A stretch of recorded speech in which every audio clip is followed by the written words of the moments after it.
So we did the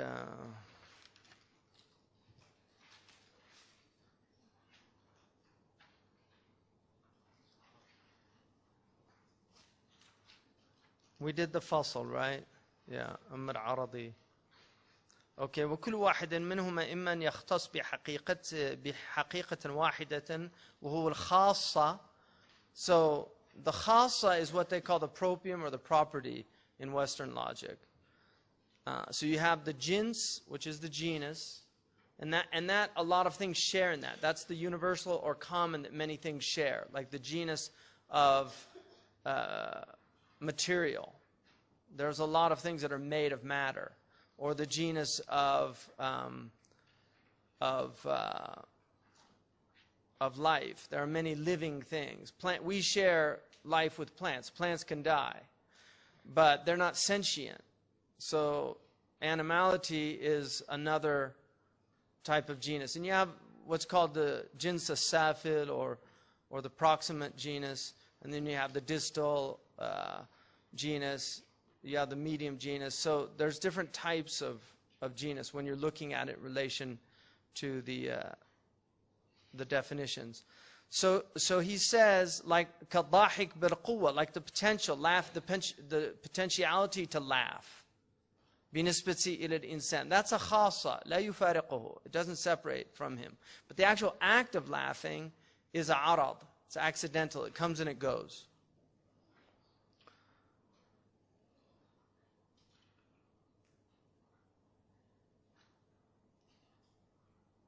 And then he says, وَإِمَّنْ يَعُمْ حَقَائِقَ فَوْقَ وَاحِدَةٍ وَهُوَ الْعَرَضُ الْعَامِ كَالْمُتَنَفِّسِ بِالْقُوَّةِ وَبِالْفِعْلِ لِلْإِنسَانِ وَغَيْرِهِ مِنَ الْحَيَوَانَاتِ وَيُرْسَمُ بِأَنَّهُ كُلِّيٌّ يُقَالُ عَلَى مَا تَحْتَ حَقَائِقَ مُخْتَلِفَةٍ قَوْلًا عَرَضِيًّا.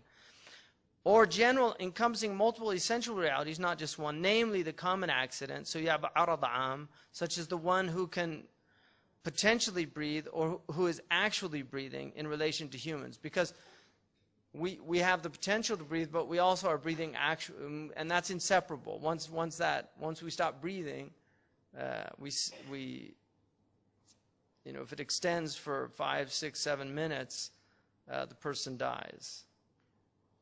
So it can be described as an accidental universal that refers to multiple differing essential realities.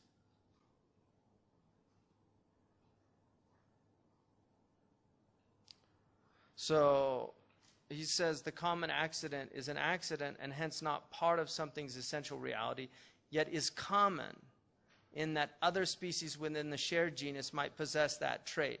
For example, walking is an accident of the human, as one can conceive of a human that cannot walk, yet it is a common accident as other animals under the genus creature or animal can also walk. So these then make up the 5 universals: genus, jins, species, nu', differentia, fasl, particular accident, khasa, which is property, really, it's a better, and then common accident, the arad. Together they are deemed the foundations of comprehension, mabadi tasawwarat, because these are the things that everything that you predicate on a subject falls under one of these 5 categories. So anything you can say about a subject, they're going to fall under one of these 5 categories. You have the 10 genera, which relate to the subject itself. They can be predicates, the categories, but they relate to the subject themselves. So existence, the substance is the highest genera of anything. And then you have quality and you have quantity. So those relate to it. But the predicable is actually what you're saying about the subject. So the horse has long hair. All right? That's what?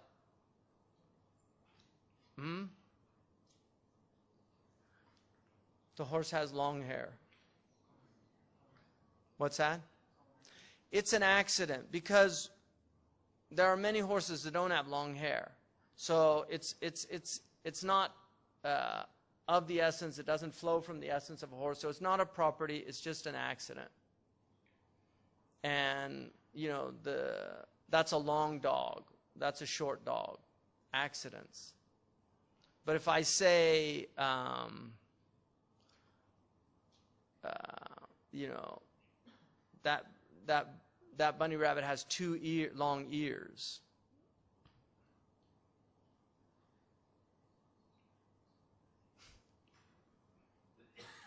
It's a property, right? It's obviously not, it flows from the essence because we don't imagine rabbits without those ears.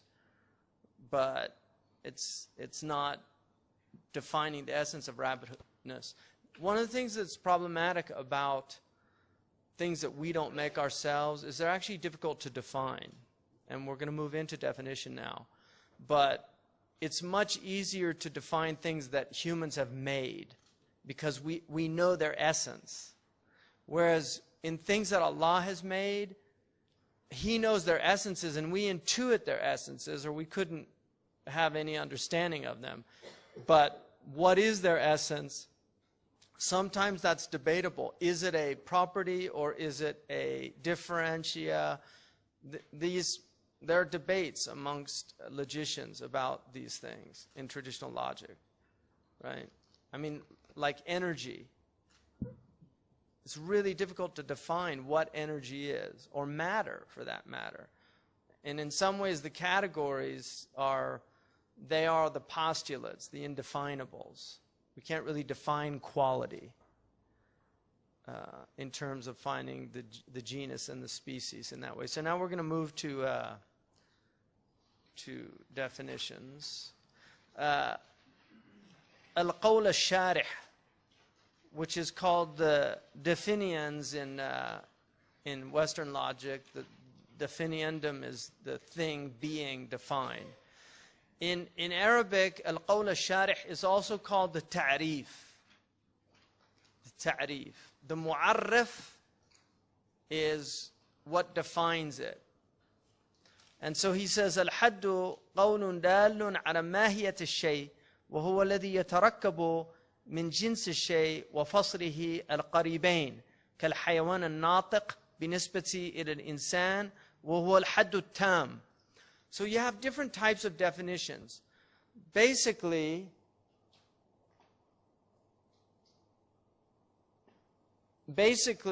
if you look,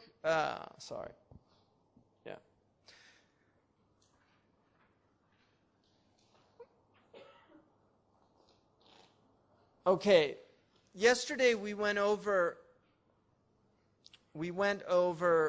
comprehension and extension. So who can tell me what comprehension is and what extension is? Somebody.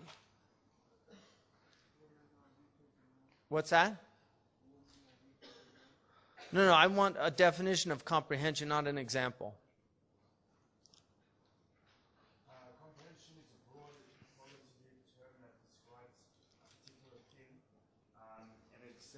Broadly, right.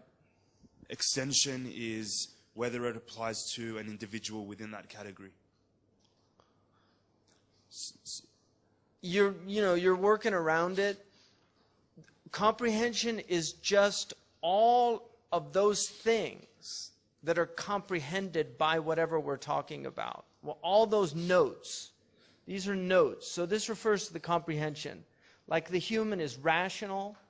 He's an animal, he's organic, he's material, and he's a being. That comprehends. So there's 5 notes in the human being. That tells us what he is. The extension refers to all of those that fall under that category. So the comprehension is vertical, the extension is horizontal. It's giving you the comprehension, it's what you understand about the thing. And it's its meaning. It's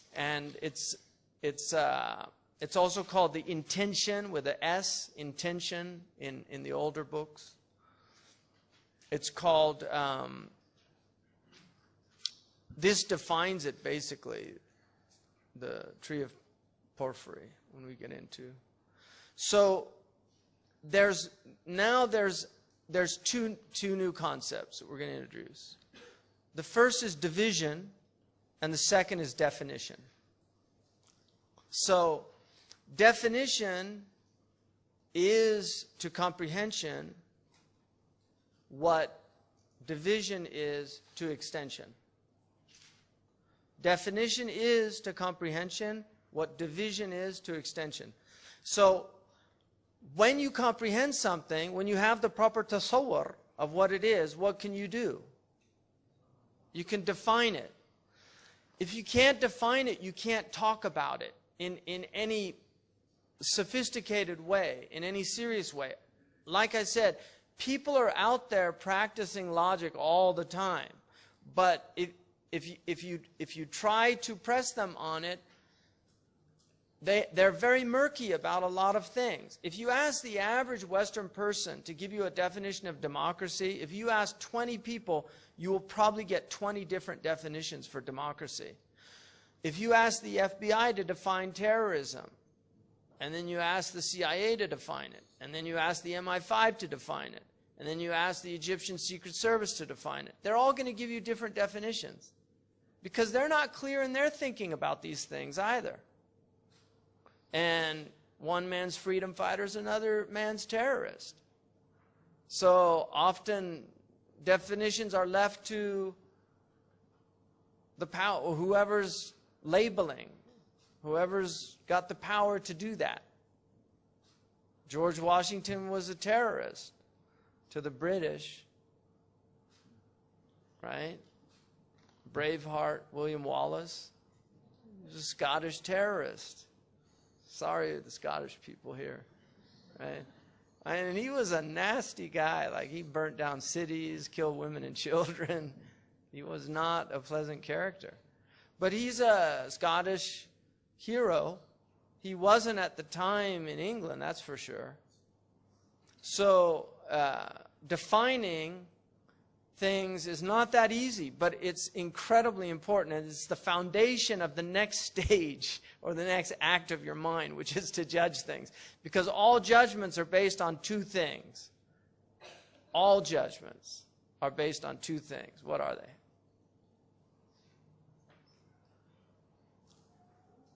Huh? No, that's when we get to reasoning. Uh-huh.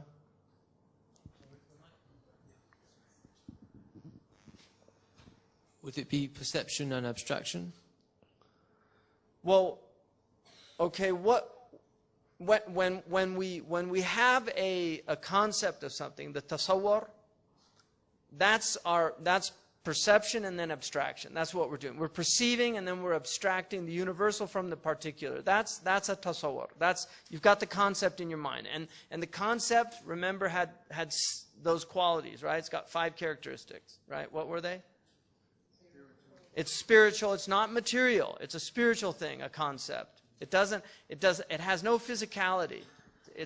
And that's why consciousness is spiritual by nature. That's why when people say we're not spiritual, they're denying their consciousness. Because there's no basis, physiological basis for consciousness. I mean, we know that the brain, in the same way that, I mean, this is a horrible analogy, but you have a hard drive, right? Then you've got the software. So the brain is the hard drive, but the consciousness is the software. We can't identify that software anywhere. Mm-hmm. Judgment is positive or negative? It's either one of the two. Yeah, it's either you're either making a positive statement, God exists, or you're making a negative statement, God doesn't exist. It's one or the other. Those are both propositions, but they're based on two things. Always. Uh-huh.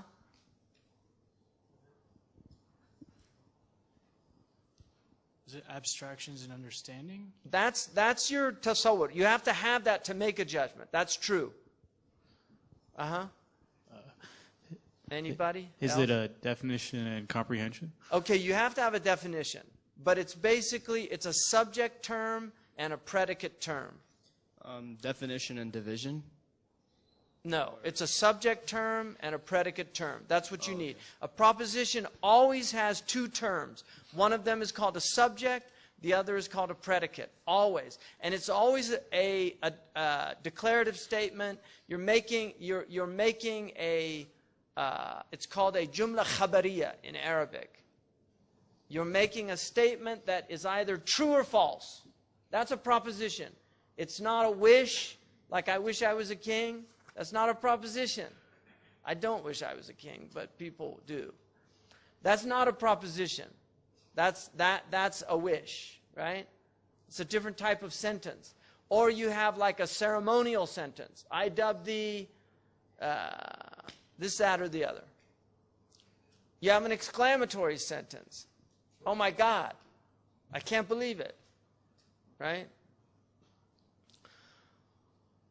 So, but when you use a declarative sentence, you're declaring something. It's either true or it's not true. That's a proposition. In order to have a proposition, you have to have two terms. In order to have two terms, you have to have two words, at least. They can be multiple, because we had the complex and the incomplex, right? So you can say all the dishes in the kitchen are a mess. All the dishes in the kitchen is one term. Are is your copula, and then a mess is your predicate. It's either true or it's false. You can go in the kitchen and check and say, no, it's not true, they've been cleaned, right? So you can determine whether it's true or false. So a term, right, so you had it's spiritual, the concept, it's abstract, it's universal, right? Huh? Necessary. It's necessary and it's unchanging. Yeah. So those five characteristics are the concept. Once you have the concept, then you move to the term. The term is expressed with words. The words can be in many different languages, but the term is public domain. So everybody understands it. So if I'm talking to an Arab and I say, ماذا تسمي هذا? Like I asked him what Buk Shahr is. Buk Shahr, you know? He said it means big city.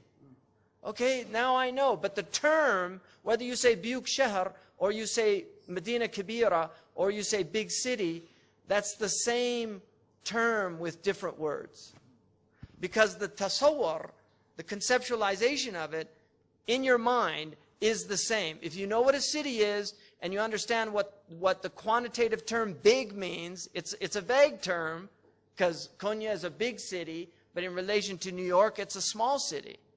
It might even be considered a village if you're in Cairo or Tokyo or Mexico City. So that's what a term. Now, in order for us to really speak and communicate, we have to be able to define our terms. And that is really a lot harder than people realize. Because we're using words all the time that we really don't have a firm grasp on what they mean. If you ask people, what is Islam? How do you define Islam? You'll get different definitions. Some people say Islam is an ideology. To me, that indicates that they don't understand the definition of ideology. So they're using a term to define another term. Islam is an ideology. That's a proposition. So I have to have a concept of Islam, and then I have to have a concept of ideology. Now, what's interesting about calling it an ideology, when Muslims call it an ideology, is that's exactly what the enemies of Islam say about Islam. They say it's not a religion, it's an ideology. Right? Ideology is a negative term in Western civilization. Communism is an ideology. Right? So, and the idea that Islam is an idea is very problematic because it's not a fikr. Right? It's not a fikr. God is not mufakkir. God does not think. So He doesn't give us His thought. It's wahi, it's revelation. Because thinking is a process, and there's no process with God. He's not moving from point A to point B.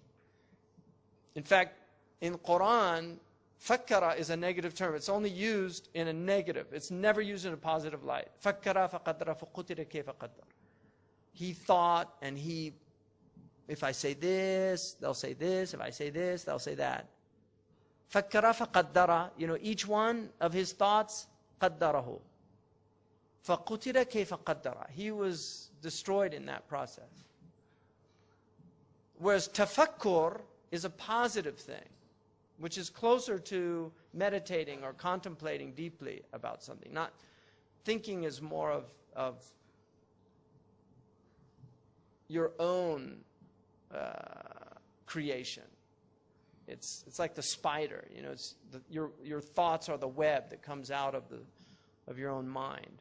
Whereas tafakkur is reflecting on God's creation, so it's actually like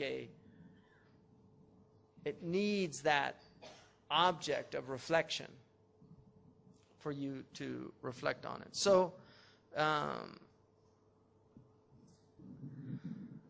so that's really important. Now, the thing about terms is that they have to be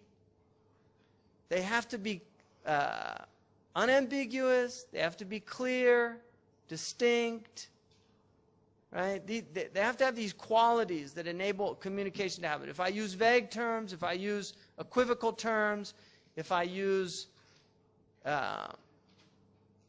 double entendres, you understand two things from it, then that's a big problem. And that happens all the time. So,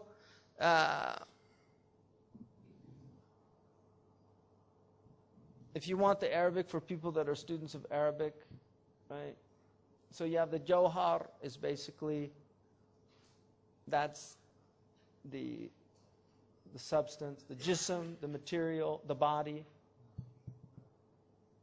And then the Jism Hayy, which is a sentient, organic or living. And then the Hayawan is, no, sorry, it's not sentient, it's living. And then the haywan is animality, the animal.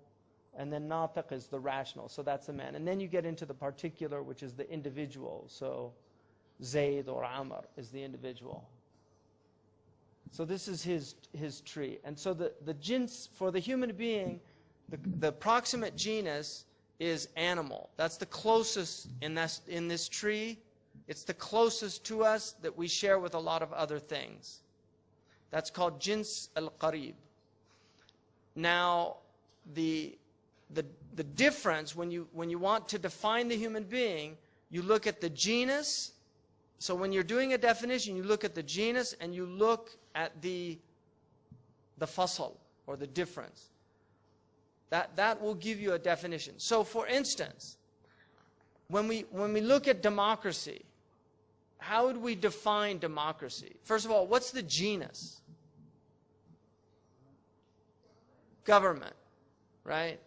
What's the difference? By the people. I mean, this is basically, so it's government by the people. So, could a democracy be totalitarian?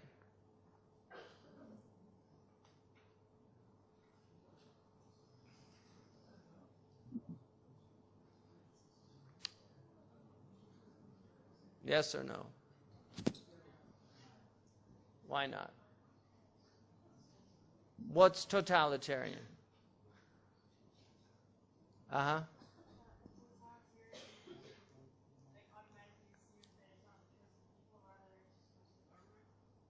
Okay, but grammatically, what is totalitarian? What type of a word is it? Huh? What's that? It's an adjective, isn't it? Isn't it an adjective? Like you call a government totalitarian, right? So what would the noun be if we were going to use a noun?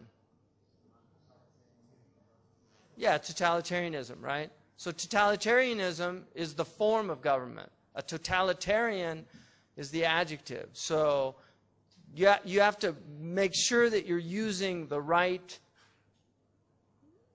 part of speech.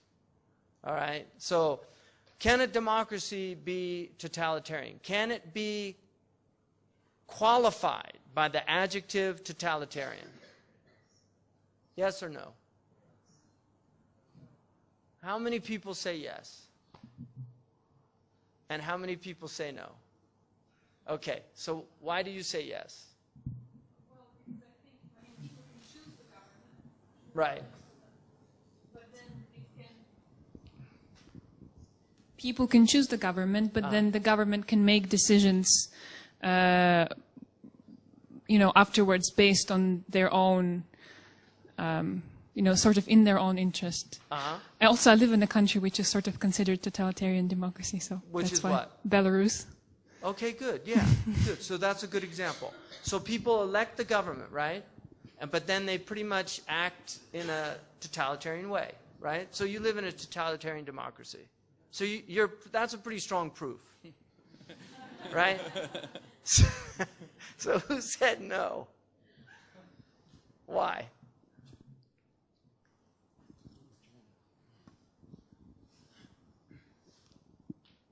I think we might need to define the terms, right? So in terms That's of what we have to do, definitely. That is how we communicate. By either having the same definitions, or if it's not making sense to me, or if we get difference of opinion, we need to define our terms. So let's define the terms. So I would say that totalitarianism would. What does totalitarianism refer to, really? What's at the essence of totalitarianism? Isn't it an all-encompassing? It's right. It's control, but if it's control, right? Isn't it? Isn't it control? But what type of control is it? Because all government has to have control. It's absolute control, right? So when we're talking about democracy, what are we talking about? We're talking about what? Yeah, representational government. So what does that mean? Like when? Yeah. Okay, but when I say it's a democratic government, what am I talking about actually? What am I really talking about? I'm talking about who runs the government, right? The people, the demos, okay? When I talk about a totalitarian government, am I talking about who runs the government? What am I talking about? How it's run. So there's a difference between who runs the government and how they run it. And therefore, it seems it would be possible to have a totalitarian democracy, right? Because if the demos decides that they want absolute control in the way the government runs, then you have a totalitarian democracy, right? So this is part of what we have to do when we're really trying to think about things, is we really have to understand the words that we're using and how we're using them, who they refer to, how they refer to it, what they refer to. All of these are really important, and this is how communication is possible. This is why they killed Socrates, because he went around pointing this stuff out, and it drove the Greeks mad. Right? Really. And this is why Wittgenstein stopped talking. Because it's very difficult to communicate, and some people would argue it's impossible to communicate. There are really philosophers who will argue that it is impossible to communicate. We don't believe that. We actually believe that language has the possibility to communicate meaning. And the highest act of communication is revelation. And then the words of the prophets. And then the words of the sages, the amtha, the wise people. Because we have a hierarchy, we have scientia, like these are called the intellectual virtues. We have scientia, which is knowing, like if I know biology, that's a type of knowledge. So if you ask me, what produces energy in the cell? And I say, well, there's this thing called mitochondria, and the mitochondria does this and it does that. That's a type of knowledge. But that's not understanding. This is the next level. Understanding is deeper. So I can tell you 2 times 2 is 4. 4 times 4 is 16. I can do that. But if you ask me, why is 4 times 4 16? And I don't understand that law, I can't explain it to you. I just say, I don't know, I just memorized it when I was in school. So I have that knowledge, and I might even be able to work it, but I don't really have an understanding of it. If you ask me what pi is and why it's an irrational number, I can tell you it's an irrational number. I learned that in school. It goes on for infinity. But what does that actually mean? What is an irrational number as opposed to a rational number? That's understanding. But the highest level is wisdom, hikmah. This is the highest level of intellectual virtue. And hikmah is knowing how to apply the science and the understanding in your life to the world. The wise one is the one that knows what to say and what to do at the appropriate time in the appropriate place, or when to be silent, because sometimes it's wisdom not to say anything. So because we're committed to knowledge, this is why our scholars exhausted this science. They exhausted it because they really wanted to make sure that when we write, when we communicate, we're doing it with real understanding, with real precision, and therefore we're communicating. That doesn't mean that things aren't open to interpretation. We can agree on what Ahmed Zarruq meant when he said, لِكُلِّ شَيْءٍ أَهْلٌ وَوَجْهٌ وَمَحَلٌ وَحَقِيقَةٌ. We can differ on what he meant. What did he mean by mahal, place? Did he mean a physical place? Did he mean a spiritual place? We can debate on that. And if he didn't write a commentary, or we don't have an isnad of oral tradition, unbroken tradition, as to what exactly he meant by that, then we can debate on it. Now, people can also have openings, right? This is part of the understanding, because people have enlightenment. They have, some books become clear as day to people. Ibn Sina, he said he read Aristotle's Metaphysics 50 times before he understood it. And he said whenever he would come to real difficulty, he would go to the mosque, literally leave his studies, go to the mosque and pray until he understood it. There's a story of one of the monks, because we're in a land that before the Muslims were here, the Byzantines were here. There's a story of one of the monks in the Desert Fathers. He fasted 77 weeks begging God to help him understand a passage in the Bible that he couldn't understand. 77 weeks. And after 77 weeks, he still couldn't understand. So he said, I'm going to go and ask so-and-so, because he's more learned than I am. As he comes out of his cave, he meets an angel. And the angel said, God just wanted me to tell you, all your fasting was a waste of time. But the humility that came into your heart when you wanted to go to somebody else is what pleased God. And so he sent me to tell you the meaning of the verse. So you can have those openings. And then also teachers can be keys that unlock those meanings for you. This is all possible. So it's very important when we do division. Division has 3 basic rules. The taqsim, what's called taqsim. Yuqassimu taqsiman. It has to be exclusive. In other words, those things that you're defining really have to be different. So if you're going to define governments, you would not say, for instance, totalitarian, democratic, monarchical, like that. Because you can have a democratic monarchy, right? Can you? You can? How would you have a democratic monarchy? I know, but is Great Britain really a monarchy? Isn't the monarchy just a big tourist? I mean, it's just a big scam. Isn't it? Do they really do anything other than provide the tabloids with a lot of fodder? I mean, they're ceremonial, aren't they? It's just an institution. So it doesn't really have anything to do with the running of the country, as far as I know, other than ceremonial. They open and, right? So it's a parliamentary monarchy, right? Constitutional monarchy, yeah. But it has a parliament, and the parliament runs the affairs. So really, it's, you know, it's interesting because technically that's not really a democracy. Like a democracy, I mean, even though Greece didn't allow slaves or women or unlanded people to vote, Greece had a city-state democracy because all the males had to participate. They had to go and vote. And really the computer, if it wasn't so amenable to manipulation and control, the computer would enable, in a just society, like maybe Iceland, it would enable people to practice true democracy, where everybody could vote on whether or not they want to go to war.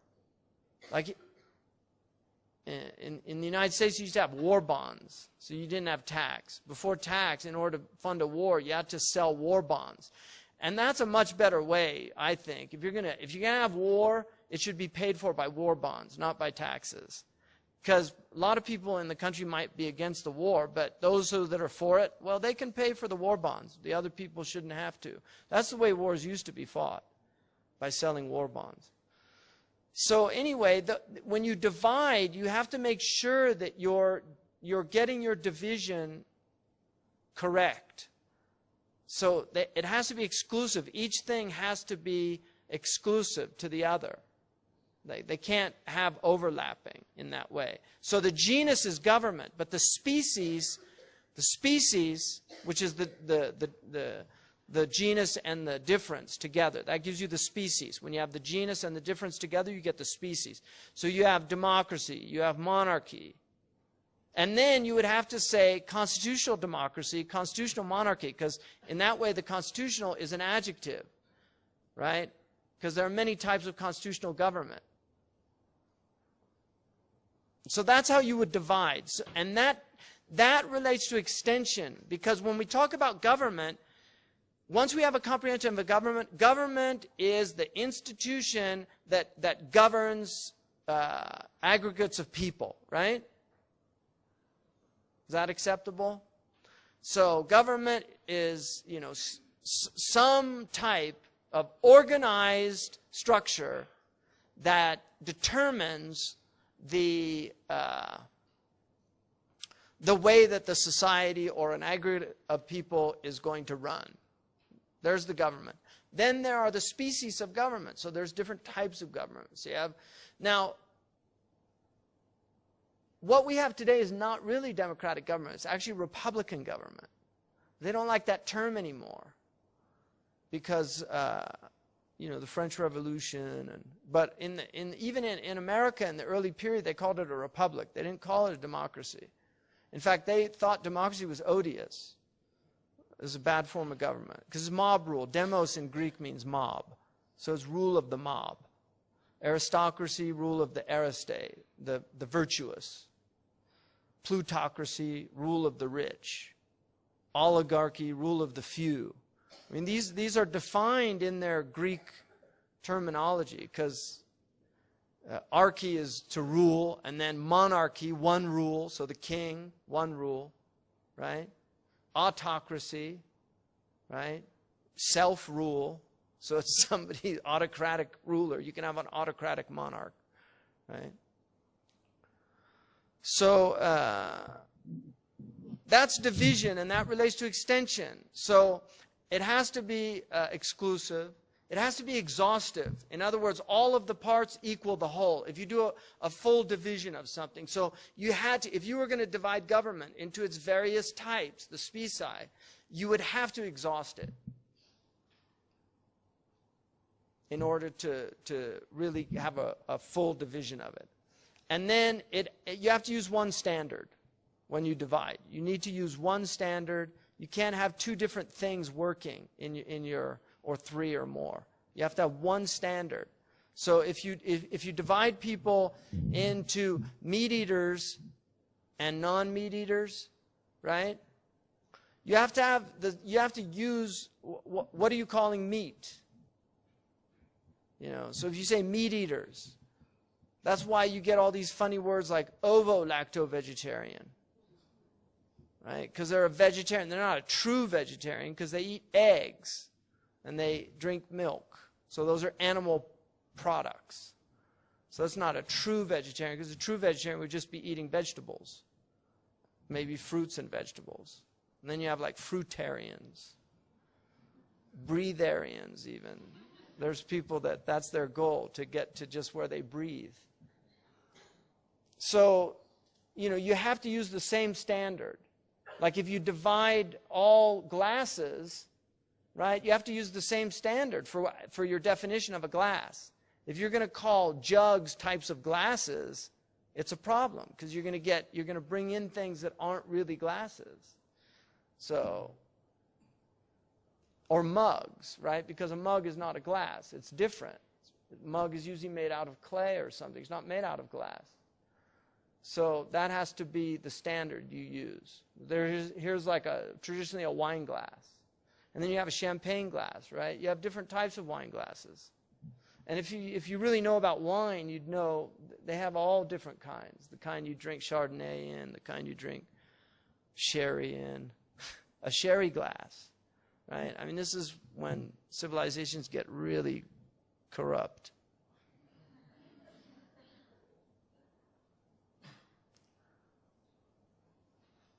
So is that clear with everybody?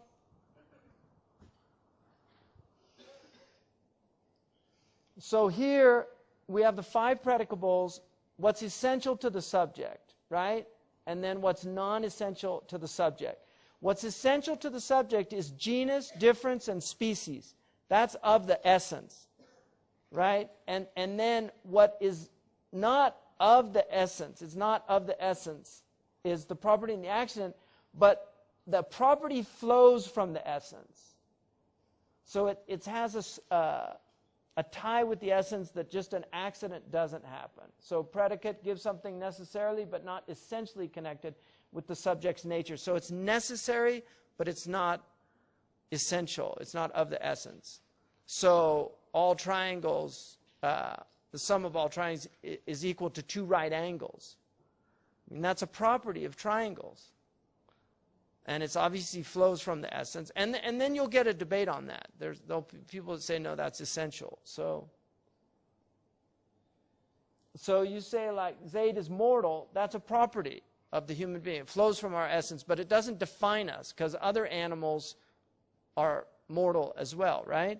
So mortality is not what defines us, because other things in our proximate and distal genus share that same thing, that they come to an end. What defines us is our rationality. Now you don't have to accept that, by the way.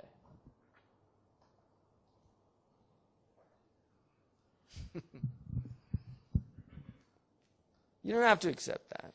You can say what defines us is our spirituality.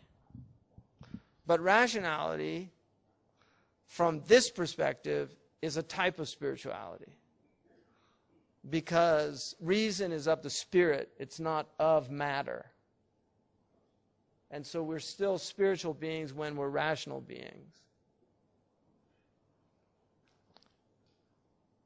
But this is generally how we've been defined in this science. It's obviously something that modern people, when you get into academia today, they don't like essentialism. They no longer this is called traditionally term logic. Traditional logic is called term logic because it's based on terms. Terms are based on concepts. Concepts are based on essences. Modern logic is called propositional logic because they don't believe in essences. They don't think that there's these things called essences, and they have theories about the self. There's no essence to the self, like the bundle theory, that we're just an aggregate of accidents, that we don't really have any true essential nature. And that enables a lot of ways of being to exist. So you can have all these alternative ways of being. If you're a female, you're not defined by your femaleness. That's not There's no essential female nature. You can be a female and attracted to a female, and that's not going against your nature because you don't have a nature. That's just who you are. That's nominalism. There's nothing that is commonly shared amongst us essentially. Each one of us, is just an aggregate of our own individual urges, desires, rational or irrational. And so we can do whatever we want in that way, as long as you don't harm anybody else. This is the utilitarian principle. As long as you don't harm anybody else, do whatever you want.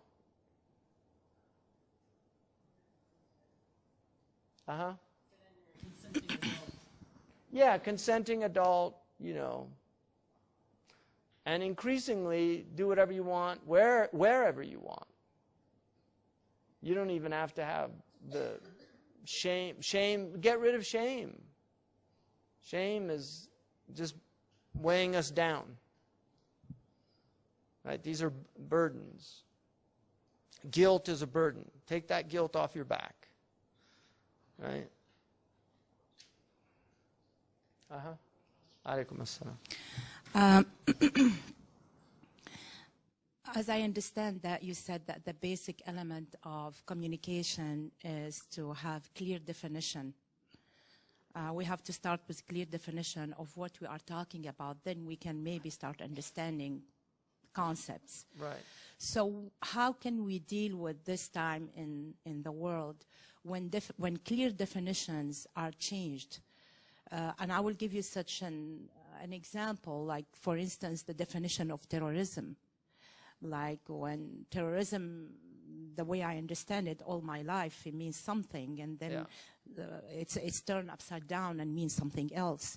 So how can we deal with situation when, this is just a general question I gave, but when I sit down with someone, I'm trying to make sense of something, and there is kind of a definition that is known, that this is the definition of something, and someone else said completely total definition. How can I resolve this problem so we can come together and understand? Do we have to come with a new definition, third definition? How can we resolve the problem? Jazakumullah khair. Well, there are certain things, I mean, I would say that there are certain things, like I said, definitions are not easy. They're not easy. And there's also a subjective nature to some definitions. So people will look from their own perspective at what something means.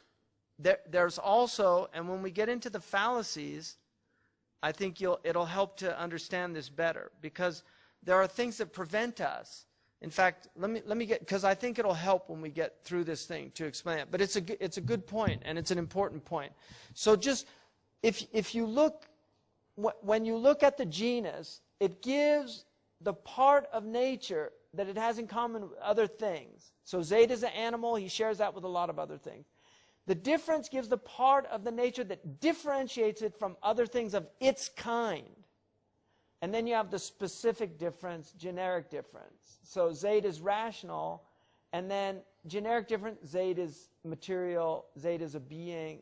These are not complete definitions. So what's called hadd tam or hadd haqiqi, a complete definition, is when you get the genus and the specific difference, the fasl, al-khas. And it's a specific difference. When you get those two together, you will get a hadd tam, a complete definition. And that we call the species.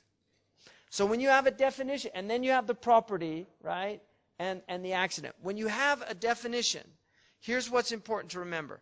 There are two fundamental types of definitions: nominal definitions and then real definitions. In this science, I mean, some people will not accept real definition. A nominal definition is what you'll look up in the dictionary. It's what a word means. So a dictionary is a book that tells you the meaning of words, right? Now, a nominal dictionary, that's a nominal definition of a dictionary. A real definition, and a nominal one might include a real definition, all right? But a real definition is when you have the genus. So a dictionary, the genus is what? Book. It's a book because it shares in common other types of books. What's its specific difference? Defines words, right? Not terms, words. So that's a complete definition of a dictionary. A book that defines words. Now, obviously, you have to know what a book is, you have to know what define means, and you have to know what words are to understand it. When I used to look up words when I was first studying Arabic, I had Mukhtar al-Sihah, and I'd look up a word, and he'd say, ma'loom. That just means everybody knows what that means. Like, that's his dictionary definition of it. I'm not making that up. But then he had great definitions. Like, I looked up the word dukhas once, and it means dolphin.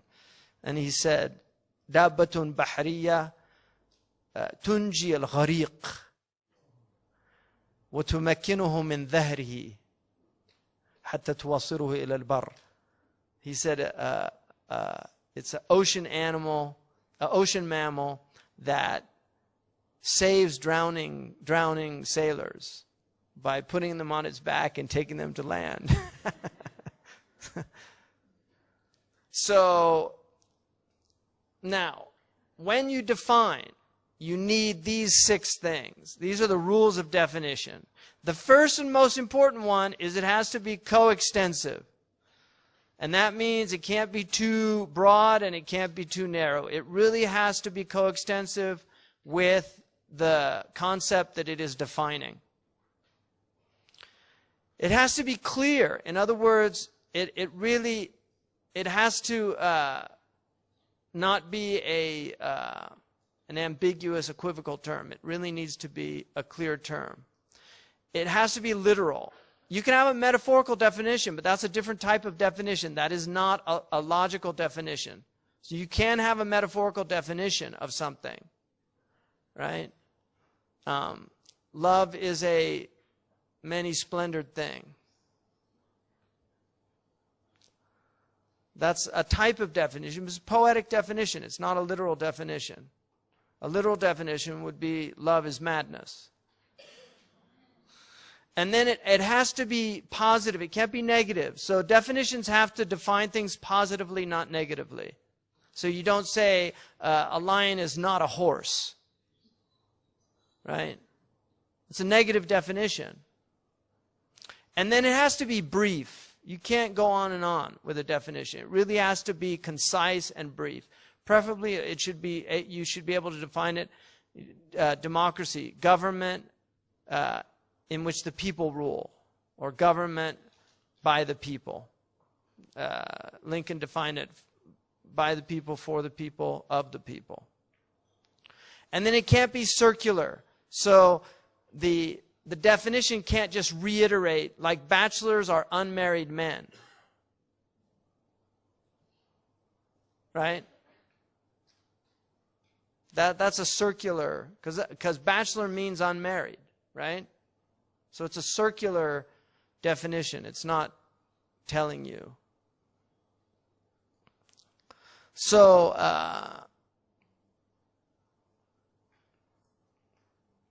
so that's it. That's pretty much so you have the nominal definition, which the conventional meaning, and then you can also have a specialized meaning. So we have the urf, which is called the meaning, the urfiyya, and then you have the mustalah, the conventional, the technical term.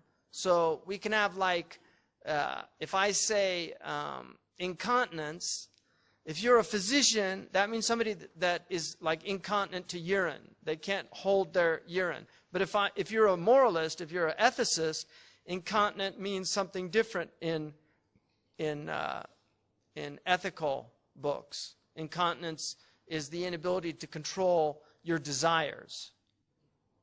So an incontinent person is an immoral person. Libertine is incontinent, like that. So there's a term, incontinent, and that's called supposition, which is a whole other, all the meanings that words hold. Because one word can have many, many meanings. So you can be sitting by the bank. Where were you? I was sitting by the bank. Wells Fargo? No, the Bank of the Ohio. Oh, I've never heard of that one. What do you mean, that river, the Ohio River? So here I'm using bank, and you're understanding the place where people put their money, and I'm understanding the side of a river.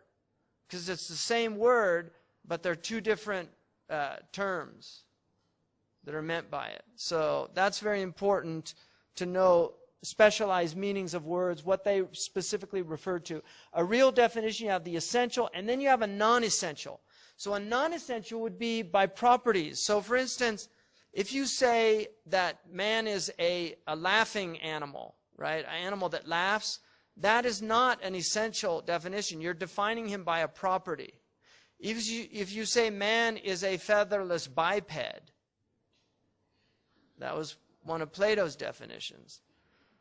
Man is a featherless biped. In other words, birds are bipeds, but they have feathers, we don't. So he was saying you could define man as a featherless biped, but you're defining him by accidents, right? Because you could have a man with hirsutism, where they have hair all over their body. There's men that have that. Even, that a woman could be afflicted with that. So that's accidental to our nature. You could argue that it's a property. Bashar. Bashara means skin. So we're the ones that have our skin. And then you have by cause. Now this is important because when we define, if I define, for instance, if I define a hurricane as a weather phenomenon caused by hot air rising and creating turbulence or something, then I'm talking about a cause of what causes. I'm not really defining it except by a cause, what causes it. Or if I say like a solar flare. If I define the solar flare by what causes it, a nuclear reaction in the sun, then I'm defining it by cause. There are different types of causes. One of the most useful things that the ancients did was they identified the four primary causes. You have the material cause, the efficient cause, the formal cause, and the final cause. With definitions, you can define them by material, efficient, and final. Formal, the formal cause, and I'll explain this in a second, is not included in those three because that is essentially what an essential definition is. You're defining it by its formal cause, which is the genus and the difference. That's looking at it, what the form of it, what it is. The material cause is what it's made up of. All right? So if I define oxygen as being 2 parts, water as being 2 parts hydrogen, 1 part oxygen, I'm defining it by its material cause. But if I define it by the thing that enables oxygen is that thing which enables life. It's the gas that enables life in breathing creatures or something like that. Now I'm defining it by what it does. So in that way it would be more like the final cause, the purpose of it for us as far as we're concerned. So the final cause is the teleological cause. That tells you why a thing exists. So a chair is a type of furniture that enables us to sit comfortably. That's a final cause. That's a definition by final cause. All right? If I did it by the essence, what is the essence of a chair? Yeah, go ahead.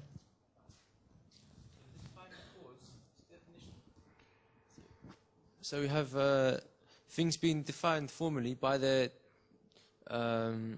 genus and their difference. That's a formal cause. By what they can be used for. Like a chair can be used to sit down on. Well, it could be used for a lot of things, but those are then you're getting into accidents and properties. Because I could use my chair to hold my books. I see. But that's not what the essence of a chair is. I was just wondering if there was a relationship between action being the fruit of knowledge, as in the ends of the means. If there's a relationship between the means and the ends and this way of defining things. There's some kind of parallel I made, but I'm not sure if it really is part of this system. But is it? This is it in order for you to understand what type of definition you're dealing with when we define words. This is what this is for. If we define action, we have to first do a division of action. There are different types of actions, right? So there's devotional actions, like prayer. And then there's commercial actions, like buying and selling in the marketplace. And then there's political actions, like instituting the post office.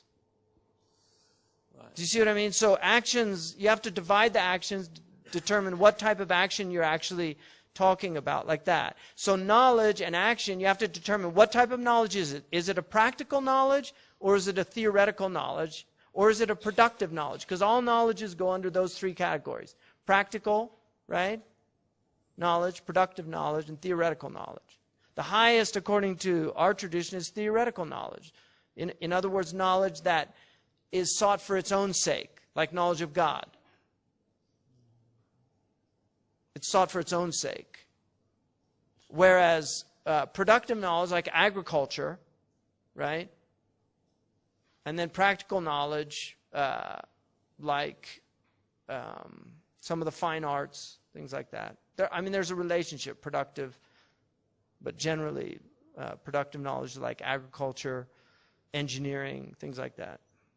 Mathematics has a theoretical and a practical. That's why you have applied mathematics and theoretical mathematics. So these are divisions in order for us to... And even those, even knowledge and action, those definitions will have to go through this system. Well, this helps you. This system is basically designed to make it clearer. Because if you want when you're trying to reason, what you want is a complete definition, which is not always possible. And we can debate also, like terrorism. Terrorism is a, it's an act of violence, right? But what makes it specifically different from other acts of violence? Because I can have an act of violence that's from passion. So somebody comes into his house and finds somebody, raping one of his family members, and he kills them, right? That's an act of passion or revenge or ghayra, whatever. And then you can have like an act of violence that's a rational act of violence if you accept capital punishment. So somebody kills somebody else, the state says you die. So that's a type of violence which is in order to redress a wrong. And it's seen as a type of justice, establishing justice. Then if you have political violence, war is politics by other means. That's how Clausewitz described it.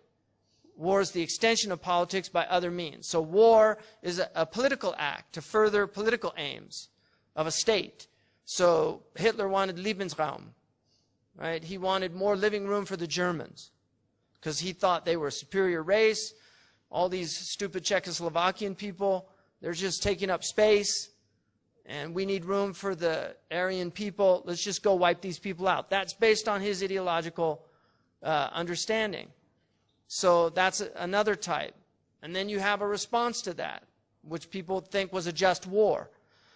If you look at terrorism, it's an act of violence, but what makes it different from other acts of violence?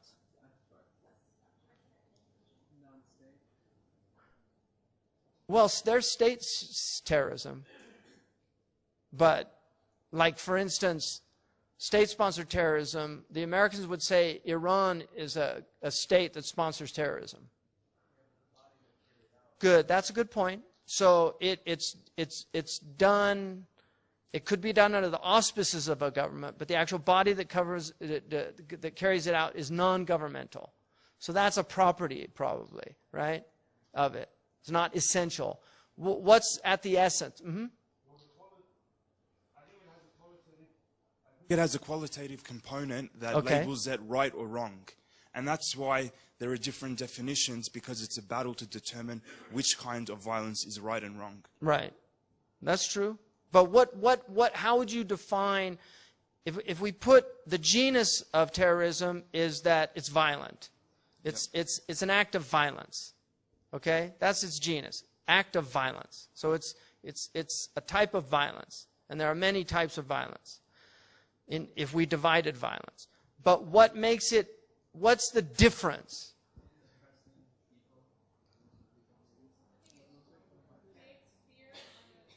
Okay, it's definitely meant to engender fear, and it's in the word itself, terrorism, irhab. I mean, it's meant to engender fear. So it's an act of violence that engenders fear, but there's lots of brigands do that, right? So what's the difference? Like, if I'm an armed robber, I come in, man, he causes fear, right? So it's a violent act, and it's engendering fear. In what way? The word itself? It's definitely an abstract word. It's a concept, so it has to be abstract. But when we particularize the abstract, so for instance, 9/11 was an act of terror, all right? Or the bombing of Iraq by the United States of America, many people will argue that that was an act of terror. It was actually called shock and awe. All right? So what makes it different? What's that? It might be aimed at individuals. I mean, assassination is sometimes considered an act of terror. There's political motivation, right? Yeah. So I would say that is a solid definition. An act of violence, right? An act of violence carried out by a non-governmental body that has to have some organization, or else it's a random act. Like, it's just crazy, right? Because people, and that's why in the United States, a lot of these nutcases, they call it an act of terror, but it's really not, is it? Because terrorism really has to be defined as it's some group that's organized in order to perpetrate it, right? They have to have some, and they have a political agenda. So basically, it's a poor man's way of waging war. Isn't it? It's just a poor man's way of waging war. But most of the people that are practicing terrorism today, they would say it's a poor man's way of responding to a war being waged on them. And this is where you get into all the problems. Because the Israelis see themselves as legitimate in the state of Israel. They see themselves as legitimate state authority. And historically, arguably, there's a case for that. Because conquest is entitlement. Most places where you're living in the world are places that were conquered by people who came and forced another people out. You know what the Welsh are? And I'm sorry, Neil, for this. But you know what the Welsh are? You know what the Welsh are? They're the Irish that couldn't swim. Right? I mean, why do you think English has so much German in it? Gaelic doesn't have any German in it. Why does English have so much German in it? Why does it have so much French in it? Because the Normans invaded, right? I mean, wherever you go, you're going to find the people that are living there are not the people that were originally there. Now, either they learned to live together, like the Berbers and the Arabs, right? And they fought. Don't think the Berbers didn't fight. They held up for a long time. They fought in Morocco. And they considered, a lot of the Berbers, some of them became Muslim pretty early, but a lot of them considered the Arabs invaders. They've invaded our land, and they fought. But they lost. And eventually they became Muslim, and they learned to live together with some tension. It's not for nothing that the king of Morocco always marries a Berber woman, right? And it represents this tenuous bond between these two peoples that have lived together and over time have fought each other. But if you go to Florida, I mean, you're on Seminole land, Cherokee land in Florida, and there's a lot of Cherokee that would like it back. If you're in North Dakota, you're on Lakota land. That's why it's called Dakota. It's right. So the Israelis that live there now, most of them aren't from the people that conquered. They were just born there. That's all they've ever known. I'm not making a case for Israel, I hope. But I'm just saying, this is the way that you can look at it. If you want to really talk, you have to understand how that other person is viewing things, how they're looking, if we really want to communicate. But if we don't want to communicate, if we don't understand where we're coming from, where each group is coming from. In Turkey, you've got secularists, and then you have people that would like more of an Islamic society. They're all Turkish, but they have very different perspectives on things. And right now, it's a democratic society, but democracy is tenuous. It has real problems. It can fall apart. Hitler was a democratically elected government. People forget that. He was elected by a vote of confidence from the German people. And he led them suspended the constitution, led them into a devastating war that in some ways they haven't yet recovered from. They're still paying reparations. They just finished 2 years ago paying off the debt from World War I. Now they started on the debt from World War II. They're still paying the Israelis. So wars don't go away. Americans are going to be paying the wars in Iraq and Afghanistan for a long, long time. They just leave the bill to the next generation, which is criminal in its own right. That's a total immorality. So that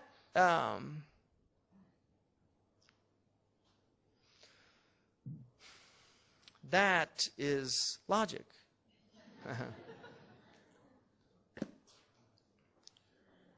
Any last thoughts or questions? Or Go ahead. So did you get the material, efficient, formal, and final cause? Material is the matter that it's made up of. So this furniture is made out of wood. That's the material cause. The formal cause is what it is. That defines it. So it's a table. The efficient cause is the one that made it. So the carpenter. All right? I mean, he uses tools, and so if you dig deeper, you're going to get into problems. These things kind of break down a little bit. The final cause is the purpose, the teleological nature. So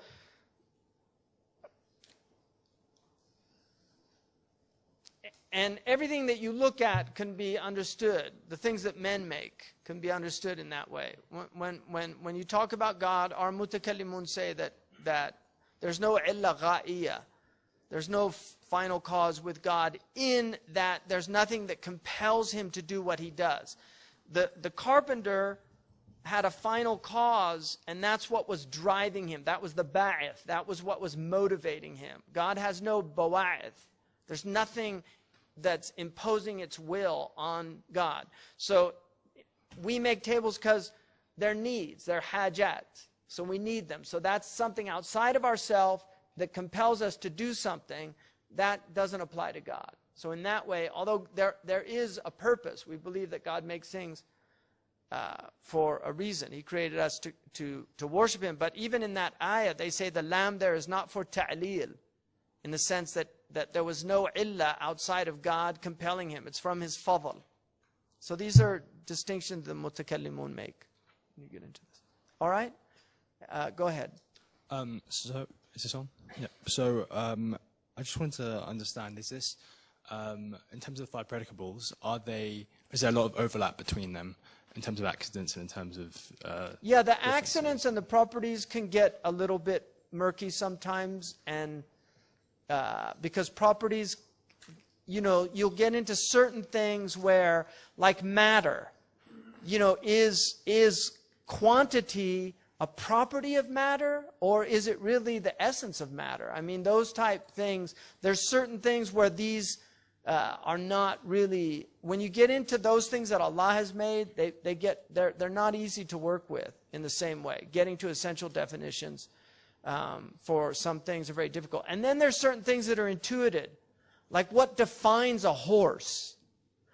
In the end, we have to say it's the genus is animality, and the difference is its horsiness. Whatever that, that's what we intuit from it. But to define it, when we start breaking it down, it starts looking like a bunch of accidents. You got it? Yeah. Yeah. So in that way, Aristotle said a very important thing. He said that it's a mark of an educated man to seek precision only to the degree with which whatever he is studying or that science allows for. هلك المتنطعون. If you really press a lot of these things, they begin to break down. And so they're useful tools to communicate with. And they enable communication and can really facilitate communication. But they have to be understood that they have their limitations. That this is not physics or mathematics, or it doesn't have the precision of numbers. Because of the nature of language, the vagueness of language, the ambiguity in language, these are all problems. And this is why we have so much difference of opinion about things. Who's a terrorist and who's not?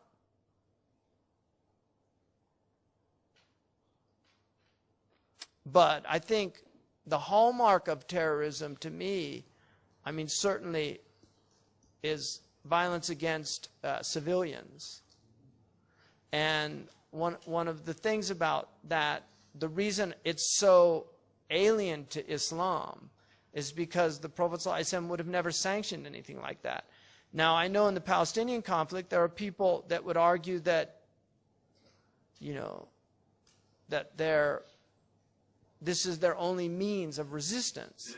And I don't agree with that position. I really think any act of violence against women and children is prohibited in Islam, clearly.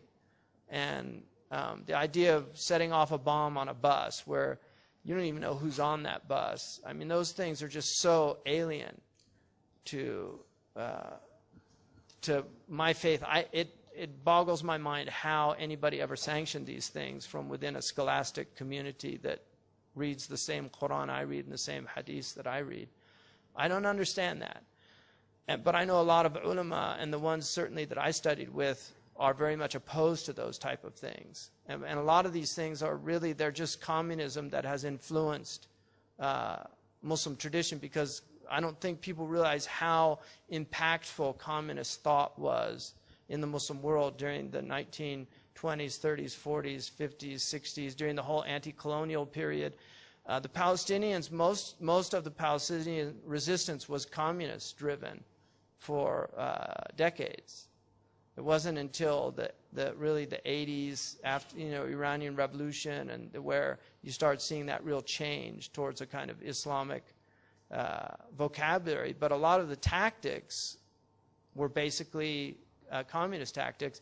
And I think even during the time in the 60s and 70s, I think a lot of those people that were practicing their version of terrorism would be quite horrified at the type of indiscriminate violence that has emerged in this period. And I think some of them have spoken about that. So, but it's a horrific situation, and the Palestinians, from my perspective, it's almost like the pen's been removed from them, because it's a situation that just drives people mad, and some people are driven to despair. And a lot of these people that have killed themselves actually were in very profoundly depressed states, which is another problem, because I think the ulama opened up a very dangerous door that permits people to take their own lives. it's just an escape mechanism. Just get out of the world, and it's sanctioned by your religion. And historically, Muslims have never sanctioned suicide, ever. Never in the history of Islam. Nobody, except the Assassins, which was a cult, a Batini cult. But no ulama in the history of Islam have ever permitted being the agent of your own destruction. And their proof about the catapult, that's a fallacious, that's called qiyas ma' wujud al-fariq. Analogical reasoning with a serious difference. Because, first of all, that person survived. And second of all, he wasn't, even though he knew there was a high probability that he would die, he was not he actually covered himself with cloth to protect himself when he fell so he could open the gate. The point was to open the gate. And he knew that it was a high probability that he would die. But these are called suicide missions. They're not where they kill themselves, but where the probability of death is very high, and they usually have volunteers. The Americans have done that. I mean, they usually give the Congressional Medal of Honor is usually given to people that died because they put themselves in positions where they knew they were going to die, but it was to save other people. So all systems of government recognize that if they sanction any type of violence. So, and every religion, including Buddhism, has a just war theory. I mean, the Buddhists, there's a really interesting book called The Claws of the Buddha, which is about the use of violence in the history of Buddhism. So all religions have some form of sanctioned violence, either to defend yourself, right, or to stop others from aggressing on people. Like the Shaolin monks who learned martial arts in order to defend themselves from brigands and defend the weak and helpless that were being attacked by them in lawless periods. I think we have time for one more question from the sisters, then we'll have to call it a night. All right, go ahead. Was there one? Go ahead, over there, in the corner, in the green. Assalamu alaikum. This question goes back to terms and definition. So you said that language has the capacity or possibility to be clear, but then we can also interpret language. But how do we know which interpretation to follow, and what is the standard by which we judge that interpretation? Well, some things you can't. But if you learn grammar, logic, and rhetoric, and ilm al-wada', ilm al-isti'ara, if you learn the tools that our tradition developed, you will have the tools to exhaust meaning in terms of how to interpret it. So, in other words, you'll always have the potential for esoteric meaning, like isharat, because that's really endless. But those are spiritual openings and insights into things. In terms of actual tafsir and how those apply to our lives, it's limited. And our scholastic tradition has pretty much exhausted it already. I mean, we have centuries of exhausting the meanings of the Quran. Its spiritual meanings will never be exhausted. And even time can reveal some meanings that we didn't know about. That's true. But generally, for instance, ila, min, you have seen categorical words. So like the prepositions, there's a book called Mughni al-Labib by Ibn Hisham. He gives you all the possible meanings of the prepositions in Arabic. Determining which meaning applies to a specific sentence, sometimes it's not clear, and there's debate. And those meanings will change those differences will change the meaning of the words. And that happens. I gave some examples last night about that, like the min of initiation and the min of the partitive min. But what min means in the Arabic language, we know. It's limited. And you have to learn those. So The definitions come from the more knowledge you have, the more capable you are of making accurate definitions. And that's why we need to exhaust ourselves in the pursuit of knowledge, to become better capable of understanding our Lord, better capable of understanding each other. Less room for, and then with humility, because these things can become sources of arrogance. A lot of people learn these tools and they become sources of arrogance. They hold other people in contempt. Oh, they're so stupid, they don't know logic. You know, it's not. That's a very dangerous place to be in, because these are gifts. And if they're given to you, you have to feel gratitude and humility that you've been given these gifts.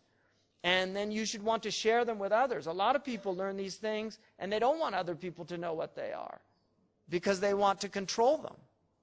And that's why some of the early people considered this an arcane knowledge, that it was dangerous. Because if you learn the logical fallacies, you can learn how to manipulate people. If you learn rhetoric, rhetoric is a very dangerous tool. One of the great rhetoricians of the 20th century, Winston Churchill, said that the rhetorician has the orator, which is an effective rhetorician. He said the orator has a power that even kings don't have. Because a king can move an army with force, right? But an orator can move a nation with words. It's very different. He doesn't have any power other than the power of his words and his persuasiveness. And that's why they're dangerous. And that's why they stopped teaching rhetoric in schools. They don't want people to be able to influence other people. They want to be the influencers, because they study it in their private schools.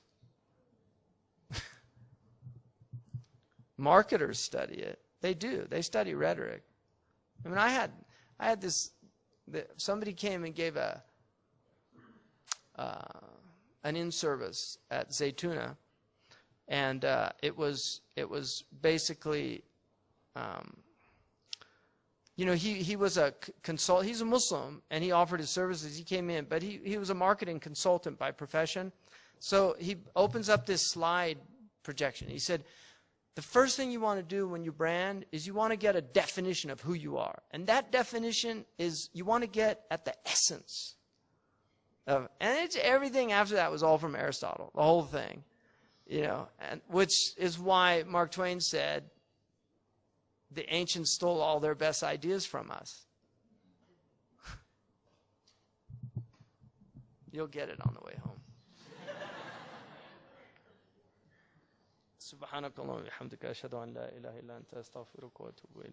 I'll try to answer these tomorrow. I'm sorry I didn't see that one.